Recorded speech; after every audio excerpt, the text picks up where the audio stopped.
components. And how are you finding doctors are adapting or using energy medicine after they've been in their conservative practices for so long?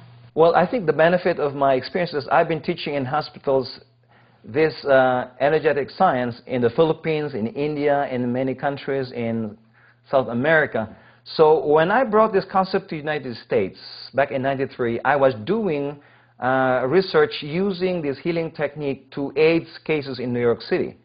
So I was using it to HIV and also to AIDS cases that have very low T4 and killer cells, like as low as 2, 4, 9, and really they are already in the wasting period, which the doctor said they will not have any chance to survive. They cannot almost walk. So when I started this experiment in 1993 with AIDS in New York, I have co-investigators who are doctors and psychologists. They were surprised that in 21 healing sessions, I was able to make those people who can hardly walk and start to do squats. And the people who are in the borderline of very low T4 cells and high HIV counts, they're starting to think of going back to work and other things that they were not able to do. Their quality of life improved.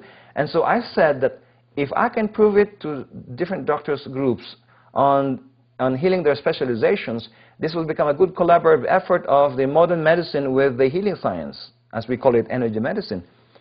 And so I found that the doctors of Asia, India, South America are more open to this because, as I said, like in the Philippines, this is called traditional medicine. Doctors accept this because it's so common in the countryside where there are no hospitals, and they accept it because it works. Second, they don't have a choice because they don't have hospitals. So what do you use? Something is natural, which is really traditional medicine, which is called the healing science.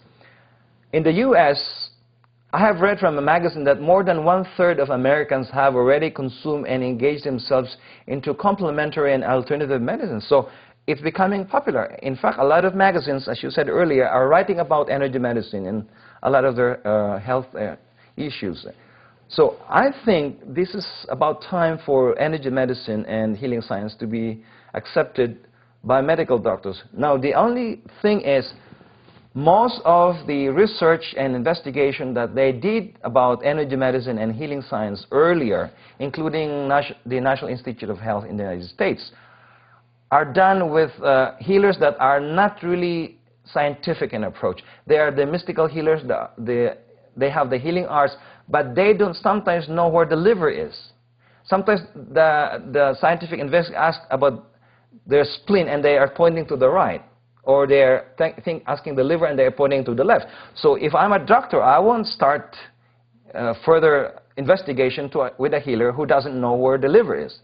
So what I did is, when I was teaching in hospitals, that I have to study deeply the physical anatomy, including sometimes the aspect, the pathology, the physiology of diseases, and including the systems of the body, the symptoms of diseases. I study with doctors.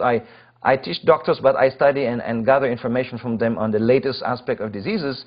And from there, I superimposed, of course, with the help of my other mentor, who is also one of the world's foremost expert on healing sciences that I've trained earlier, is that when you can superimpose the spiritual anatomy or the energy anatomy of a human being, that is the invisible energy counterpart, to the physical anatomy, and you can relate them so closely that even a doctor would see it so logical, then you will have the attention of the medical professionals. So that is what I did. I did superimpose closely this invisible spiritual anatomy with the physical anatomy and know exactly what is going on in the chemical, neurological, physical components of the disease and the organs, and know also further what is the energetic causes of it and the triggering switches of it.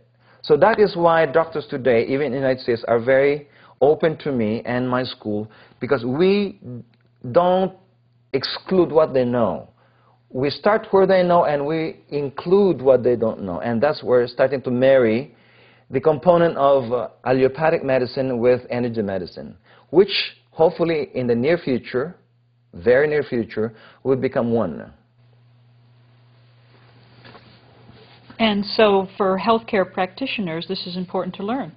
Yes, in fact, I don't see any reason why a doctor should not understand the energetic component of diseases so that they can evaluate the invisible or the hidden or the unknown components of the disease, which sometimes, if the disease is complex, which involves emotional, mental, and spiritual causes, there's a difficulty in normal medical training to diagnose or evaluate and profile the disease based only on the boxed archetypal type of diseases.